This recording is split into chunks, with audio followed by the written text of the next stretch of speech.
Well then, Agent York, do you have any plans for this evening? I was going to head back to the hotel and go over my notes.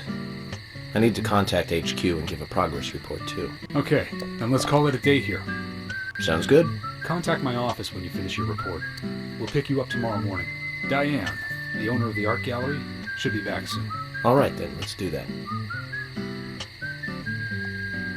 Hold on, Agent York.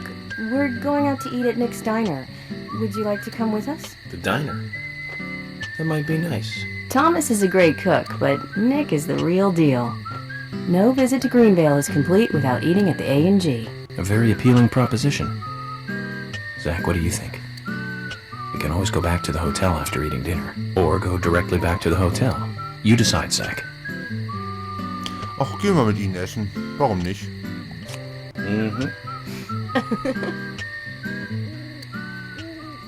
Was haben wir zu verlieren?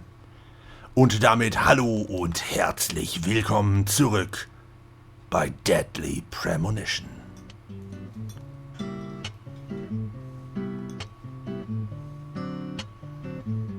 I've been sheriff here for a long time now, and this is the worst murder I've ever seen.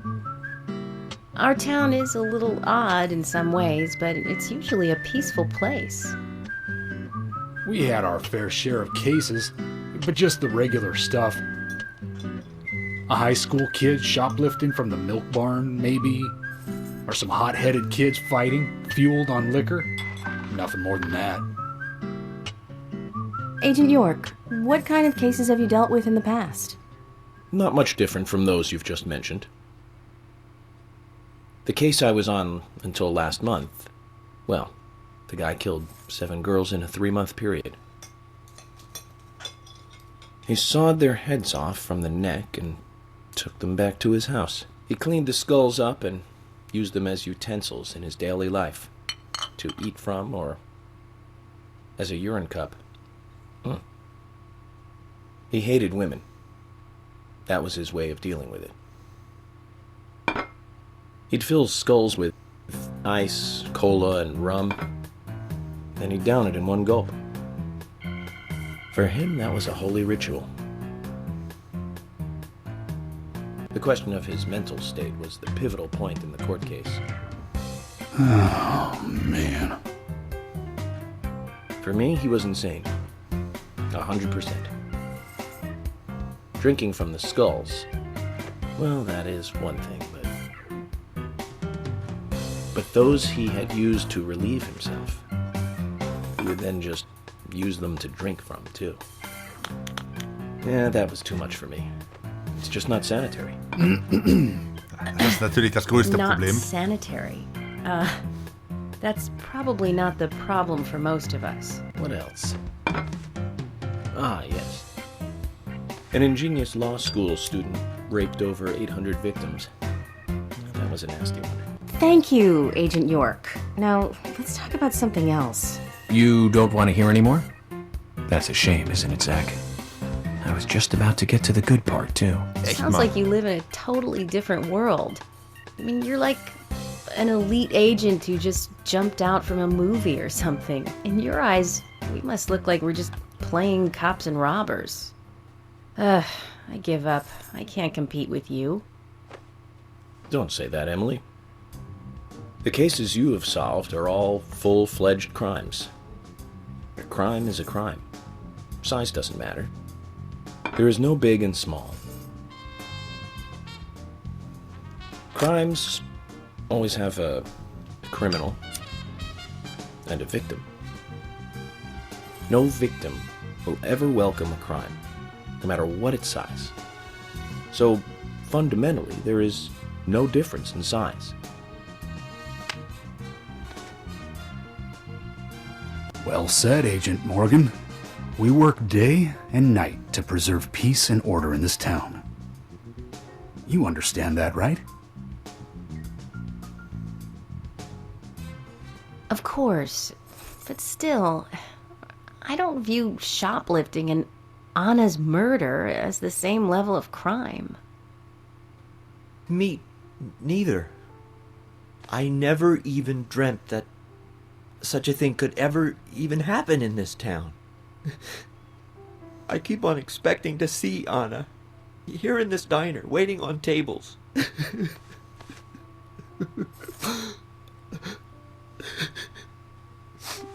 Excuse us, Agent Morgan. We should have made dinner a more uplifting experience. Let's call it a night. Okay. Good night then.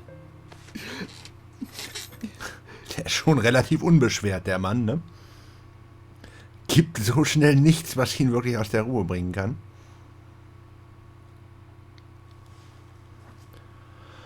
Ja, aber das war doch mal ein Abendessen. So wünsche ich mir das auch immer für meine Verabredungen.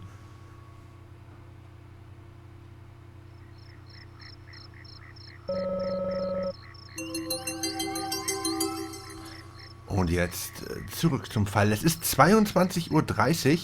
Wir müssen jetzt zurück ins Hotel.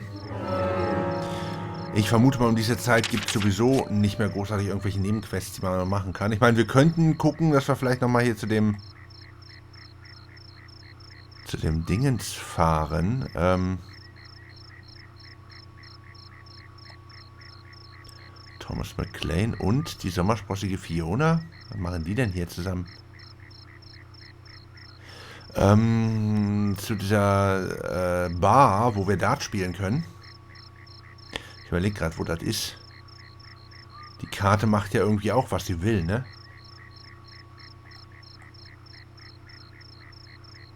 Ach, das ist der Wald. Gut, das ist also Norden. Nur, dass es halt nicht Norden ist, aber da sind wir in die Stadt gekommen.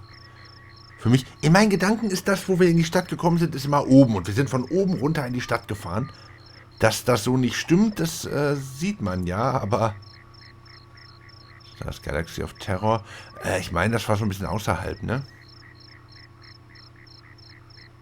Da oben ist Polly. Das heißt, wir müssen hier links... Aha, aber der Polly hat eine Quest für uns. Oder ist das ein Shop? Jetzt bin ich aber... ein bisschen baff gerade. Das war, glaube ich, hier unten irgendwo, ne? Die Zwillinge haben auch eine Quest für uns. Da ist der Panda-Bär und Wesley, der Waffenschmied. Ich meine, das war hier. Siri 65. Lohnt es sich denn, da jetzt noch hinzufahren? Wer fährt denn hier? Streunerin Sigourney. Da gucken wir jetzt mal hin. Wie kommen wir denn da hin? Einfach links rum und der Straße folgen. Bis zu den 2 Telefonzellen. Bis zur Milkbahn. Und da müssen wir rechts rein. Das machen wir jetzt. Haben wir ein Auto hier?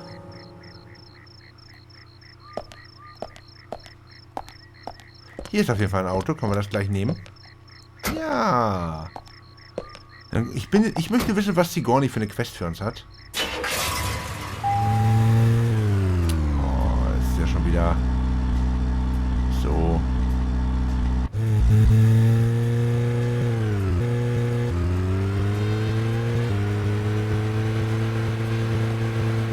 So, ist ja auch ein neues Kapitel. Wer weiß, vielleicht kriegen wir auch so ein paar neue Filmunterhaltungen für unterwegs. Ja, durchaus sein. Wir müssen nur so ein bisschen aufpassen, dass wir nicht zu spät unterwegs sind, weil ab einer bestimmten Zeit wird es ja relativ böse hier draußen. 1, 2 Uhr nachts ist das, glaube ich, ne? Wenn der Himmel sich rot färbt und die Monster kommen. So, where shall we go next?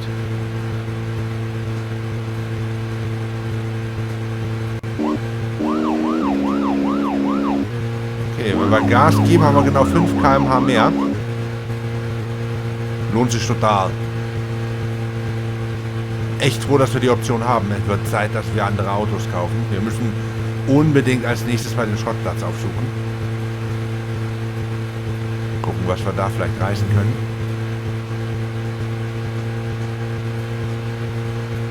Und hoffentlich regnet es bald mal, dass wir die Quest für George erledigen können. Weil die macht es wirklich um einiges einfacher, hier durch die Gegend zu reisen. Da müssen wir nicht mehr so viel hin und her fahren.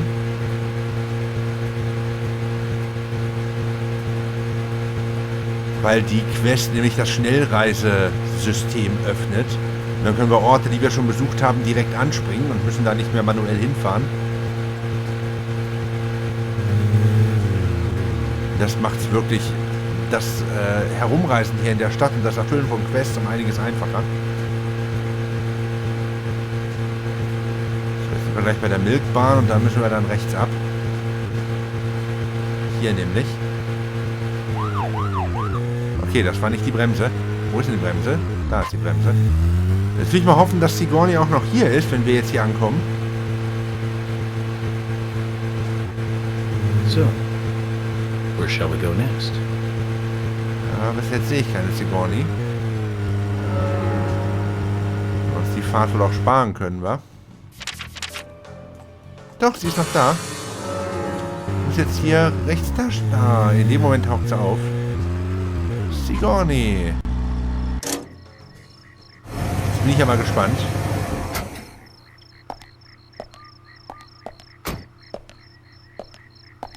Was können wir denn wohl für dich tun zu dieser nachtschlafenden Zeit? Hey, Sigourney. I'm glad you're here. My pot. It's getting cold. Please, nein. let's get going. Oh Could you nein. explain what you're talking about? What are you rambling on about? My pot's getting cold as we speak. Hurry! Hurry! Ich ahne das Schlimmste. Zach, I guess we're going to have to drive her home. But I wonder what happens when her pot gets cold. Oh nein. Das ist jetzt nicht wirklich eine Rennmission, oder? Scheiße. Sigourney spaziert oft durch die Stadt, wenn das Wetter schön ist. Da ihr gesagt wurde, dass ihr Topf kalt werde, müssen sie nach Hause bringen. Mit sicherem Fahren kommen sie vielleicht zu spät. Sicheres Fahren? Ich weiß gar nicht, wie das geht. Now, Get going. Oh, jetzt habe ich abgebrochen. Wo müssen wir denn jetzt überhaupt hin? Wo ist denn Sigoureneys Haus?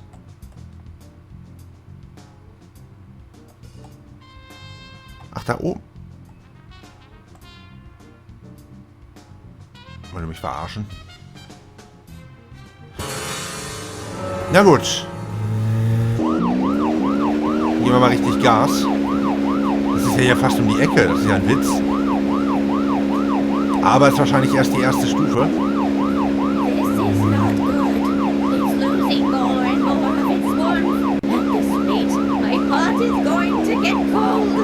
Ich kann aber nicht schneller. Step on it! Why do you have to drive so safely? Can't you see my pot is getting cold? Ich bin noch dabei, ich bin dabei, ich bin dabei. It's losing more and more of its warmth. At this rate, Hier rein, ne? my pot is going to get cold. Hurry! Hurry! Step on it! Why do you have to drive so safely? Can't you see my pot is getting cold? Ich bin da, ich bin da, ich bin da, ich bin da. Ich bin da, sagte ich. So, wir sind da. Das ging ja noch. Das wird bestimmt noch schlimmer. Das war ja Mission 1, ne? Das heißt, es gibt da mehrere von. Oh, thanks to you, my pot is still warm. I'm glad to hear that. Don't get so excited, will you? Keep your voice down. What, are you going to tell me a secret? The pot knows everything. Hears all. If you can't find the person you are looking for, you need to look at things from a different angle. There is only one truth, but more than one is always visible. Like cooking a stew. Mix things in and wait for it to boil together. Just make sure it doesn't get burnt. And keep an eye on it. You have to gently mix it sometimes and wait until it's ready. Listen carefully. The best stew is a stew that is boiled slowly. Roaming Sigourney. Wir haben eine Karte gekriegt. My pot is getting cold again. Did you have to talk so long? Oh. Aber wir haben die Mission geschafft. Das heißt, wir machen tatsächlich auch mal Fortschritte in diesem Spiel. Eine Trophäe haben wir gekriegt. Und mir ist gerade eben erst eingefallen, dass diese Frau tatsächlich nur einen Schuh anhat. Krass. Na gut, ich denke, das reicht dann auch. Machen wir uns mal auf den Weg zum Hotel.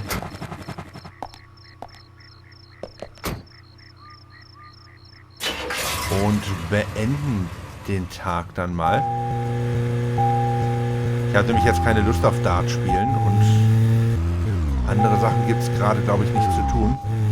Ich mache mal die Karte wieder groß, dass ich besser sehe, wo wir hin müssen. Das heißt, wir gucken noch mal ganz kurz auf die richtige Karte. Kann ich jetzt hier die Straße lang fahren? Kommen wir da zum Hotel? Was? Alter, was? Ja, wir kommen da zum Hotel und wir kommen auch wieder zu Sigourney. Die macht mir gerade ein bisschen Angst, die Frau. Heißt das, wir könnten jetzt quasi gleich die nächste Mission auch noch machen? Das nächste Rennen? Ich meine, wenn wir sowieso dann da gerade da sind, wir können es ja versuchen. Ich gebe mal ein bisschen Gas. Wenn er dabei die Sirene nicht einschalten würde, dann wäre das auch nicht so nervig. Na gut, aber dann brauchen wir die große Karte nicht, wenn wir eh nur geradeaus fahren. Und dann gucken wir noch mal, ob wir Sigourney noch mal helfen können. Ich meine, diesmal wäre die Strecke ja schon ein bisschen länger. Ist natürlich die Frage, wie viel Zeit haben wir? Warum wird uns da kein Zeitlimit angezeigt? Die späteren Quests, die kann man bestimmt nur mit den richtigen Autos noch erfüllen dann. Ich mag solche Missionen ja nicht. Ich mag auch die Batmobile-Riddler-Rennen aus Arkham Knight mag ich nicht. Zum einen ist das nicht unbedingt etwas, das der Riddler tatsächlich machen würde. Weil das ist nicht intellektuell genug. Zum anderen mag ich diese Rennsequenzen nicht. Das Spiel ist wesentlich mehr auf Autofahren ausgelegt als dieses hier. Nur um es mal erwähnt zu haben. Dann müssen wir jetzt, Sigourney müsste ja gleich wieder in Sichtweite kommen. Es ist vielleicht sinnvoll, mit dem Auto gleich erstmal umzudrehen, bevor wir sie dann ansprechen.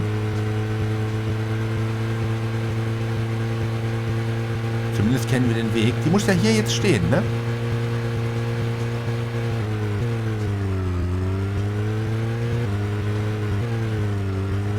Da steht sie. Ich rede sie einfach mal an. Sie hat kein Missionszeichen über dem Kopf. Ist wahrscheinlich wie typisch für diese Questreihen, dass man pro Kapitel halt nur eine Quest der Questreihe machen kann. Außer man macht ein Chapter-Replay und das will ich ja eigentlich komplett vermeiden. Hey, pass auf, mein Topf hat heute keine gute Laune. Ist ja schon gut. Lass mal den Topf mal Topf sein. Vielleicht ist ja Polly noch wach, dann können wir noch kurz gucken, was die für eine Nebenquest für uns hat. Weil die hat ja auch das Quest-Symbol, ne? Und ansonsten legen wir uns dann schlafen und beenden den Tag und wahrscheinlich auch das Kapitel. Und vielleicht sogar den ersten Akt. Wir sind ja immer noch im ersten Akt, ne? Das sieht man ja an dem Flashback, was am Anfang, also wenn ich den Spiel lade, immer kommt. Das ist ja immer noch das, wo er sagt, ja, mein Kaffee hat dies und jenes. Ich gucke mal auf die Karte, ob Polly noch dieses Nebenquest-Symbol hat. Ja, hat sie. Jetzt steige ich erstmal so aus.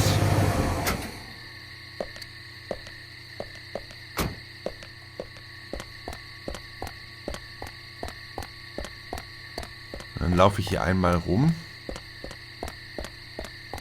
Weil laut der Anzeige ist sie doch hier im Garten, ne? Oder? Die steht doch hier im Freien. Die Frage ist nur, kommen wir da auch hin? Oder müssen wir durch das Hotel, um da hinzukommen? Ich weiß es gar nicht mehr. Aber anscheinend kommen wir hier hinten wirklich nicht durch. Nee, weil klettern kann er ja nicht.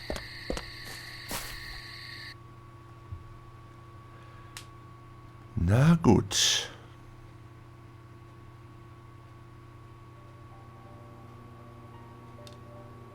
Huch. Das ist aber gemein. Aber na gut, kann ich mitleben. Dann sprechen wir mit Polly halt in der nächsten Folge. Denn ich denke, das ist jetzt hier das Kapitelende. Und mit dem Ende des Kapitels beenden wir dann auch die Folge. Ich verabschiede mich schon mal, während wir noch kurz gucken, was York auf der Schreibmaschine schreibt. Bis morgen. Okay then, Zach. Let's go back over our progress. First, the victim, Anna's death. She was found hanging from a tree in the forest. She was cut open with a knife from her chest down to her stomach. That was the direct cause of death. The strangulation marks and skull fracture were caused after death. Her tongue was also bit off, and I found something inside her mouth. Do you remember what that was, Zach?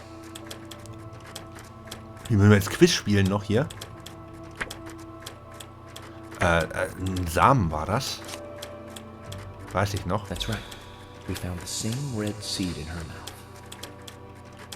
According to Emily, it was raining when Anna was killed, but traces of tears were still evident on her face. Which means the perpetrator killed Anna under a roof in the lumber mill, and then carried her body into the woods after it stopped raining. We found numerous important pieces of evidence at the site of the crime. A total of 4 things. Knee prints in the grass, a wood chip with metal dust, a photo of a man with a tattoo on his back, and one other thing. Do you remember what that was, Zach? Nein. Ach doch. Hier ist ein Stiletto-Absatz. The woman with the red stiletto Broken heels. stiletto heel. Ich weiß es noch. Aligning this with the other evidence suggests that 2 people came into contact with Anna's body prior to it being discovered by Irgendwie us. cool gerade. Those being the perpetrator who killed Anna and Miss Stiletto Heel. There is also the possibility that a third party carried Anna to the woods. That means we could be dealing with 3 people. 2 or 3 people. In any case, Miss Stiletto Heel may have vital information. We need to find her next. We didn't use forensic methods, but we're still closing in on the criminal.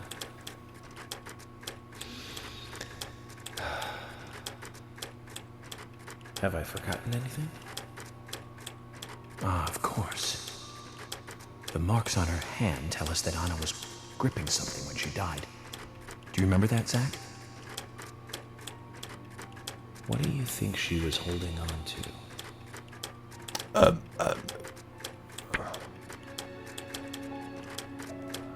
Ein rundes Objekt. Ja, genau. Ist jetzt geraten, aber ich denke schon. Es macht am meisten Sinn. That's right. A round object. The marks on her hand suggest a peace mark.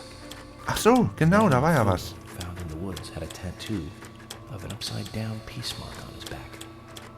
These 2 could well be related. But we don't know for sure. Next, the townfolk. A few are worthy of special attention. Carol McLean, the singer and bar owner. She's Thomas's sister. Then there's Nick Cormack, the owner of the diner. Both of them seem to be hiding something. There's Diane, the owner of the art gallery, who's out of town. Then we have problematic, old, rich, and eccentric Harry. Both will be tough to crack. Well, we just have to go one by one. I've been thinking, one of the biggest rewards here is the fantastic food. Enjoying food is cultural, and yet it's also a bit uncivilized. It's interesting how good food motivates me to work harder during investigations. Oh, and on Emily's back. It was strange to me. Hey, don't take that the wrong way, Zach. I wasn't getting all excited or anything. But it did make me feel strange. Nostalgic and sad almost. It's starting to rain. think this case may take a while. Regen ist gut. Können wir die Blume holen? Lunchtime, Emily. Was ist das I'll jetzt? eat later. You'll eat right now, young lady. You need to listen to your mother. I want to hear the rest of the story. Eat your lunch, then take a nap. Then I'll tell you the rest. But I want to hear it now. There's no need to rush things. You must live your life at the pace that is right for you. Honey, are you coming?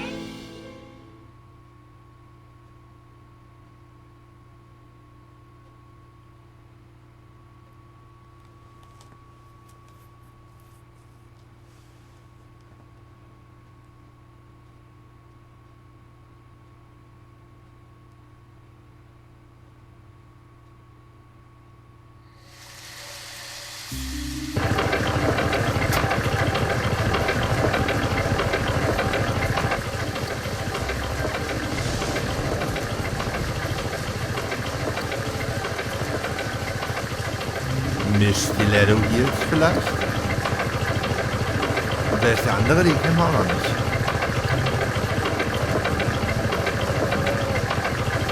Aber die Pflanze ist interessant. Und auch die Tatsache, dass es regnet.